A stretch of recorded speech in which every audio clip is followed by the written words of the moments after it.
You who read these words know that they are an echo from a place beyond your time.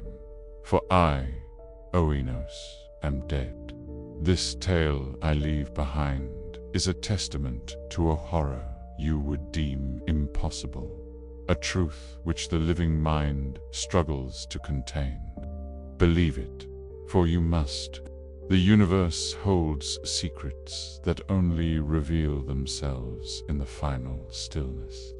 It was the year of terror, a pestilence born of shadows and carried on the hot winds from the south had descended upon the world. The very heavens seemed to conspire against us, with suns of sickly green and moons of a bruised violet hue. Omens were etched in the flight of every bird, and the air itself grew heavy, thick with a dread that had no name. The threads of fate, once woven with order, now tangled into a knot of cosmic malevolence. I, a student of celestial law, watched these portents and knew that a great and terrible alignment was upon us. One that concerned not only the flesh, but the very soul. In the city of Ptolemais, 7 of us sought refuge from the encroaching doom.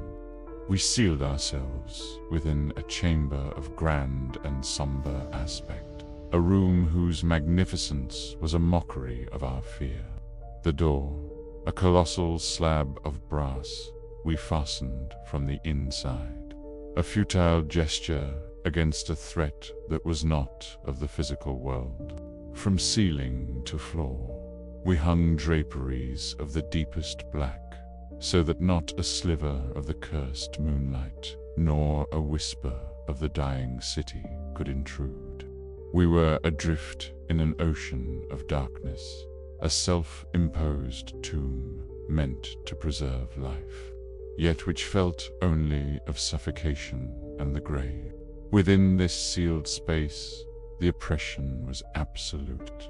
It was a weight upon the heart, a silence that deafened more than any sound. Our senses, sharpened by fear, perceived every detail with agonizing clarity. Yet our thoughts were paralyzed, caught in the thick amber of our dread. An unseen presence pressed down upon the very atoms of the room, on the velvet of the draperies, on the wine in our goblets, and on us. We huddled around a table of polished ebony, where 7 tall, slender flames burned with an unnatural stillness, their pale light captured and repeated in the mirror-like surface. They did not flicker, they did not waver, they simply burned, like 7 souls held in perfect, chilling stasis. To fight the encroaching madness, we gave ourselves to a mad revelry. We drank until the world swam, our laughter ringing sharp and hysterical against the oppressive silence. We sang frenzied, chaotic songs, hymns to gods we no longer believed in, our voices desperate to fill the void. Bile. And there, laid out in our midst, was the source of our terror and our defiance. The body of young Zoilus. He had been taken by the plague only hours before we sealed the door. His eyes, though glazed and lifeless, seemed to watch our frantic celebration. A chilling certainty grew in my soul that the dead man was more aware than any of us, a silent observer to our dance with oblivion. I took up a song myself, a loud and boisterous tune from my youth, striving to drown the whispers of my own fear. For a time, my voice seemed to conquer the gloom, its notes echoing with a desperate vitality. But soon, the echoes faltered. They were devoured by the black draperies, absorbed into the endless night that surrounded us. My voice grew weaker, the melody thinning until it was but a thread of sound. And then, Nothing. The silence that rushed back in was heavier than before, pregnant with a terrible and ancient expectancy. All 7 of us sat frozen, our breath held, our eyes wide in the gloom, waiting. It was then that it appeared. From the darkest corners of the chamber, where the candlelight could not reach, a shadow began to coalesce. It was formless, indefinite, a patch of deeper night detaching itself from the rest. This was not the shadow of a man, nor of a god, nor of any known thing, living or dead. It had no outline, no substance. Yet it possessed a presence more solid than the brass door upon which it finally came to rest. There it settled, a vague and terrible blot against the metal, silent and unmoving. We could not bear to look upon it. A primal terror seized us, freezing the marrow in our bones.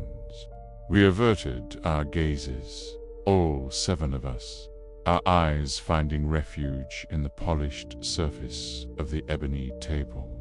There, in the dark mirror, we watched the reflection of the unmoving flames and the dim outline of the shadow that loomed behind us. We sat paralyzed, not by a physical chain, but by the sheer wrongness of the thing that had invaded our sanctuary. It was a violation of nature, of reality itself. A force beyond my own will compelled me to rise. My limbs trembled, but I stood and faced the darkness upon the door. The words came from my throat, a hoarse and solemn whisper that seemed to belong to another. I asked of the shadow its name and its dwelling place. For a moment that stretched into an eternity, there was only the suffocating silence. Then, from the formless blot, a voice answered. It was not one voice, but a multitude.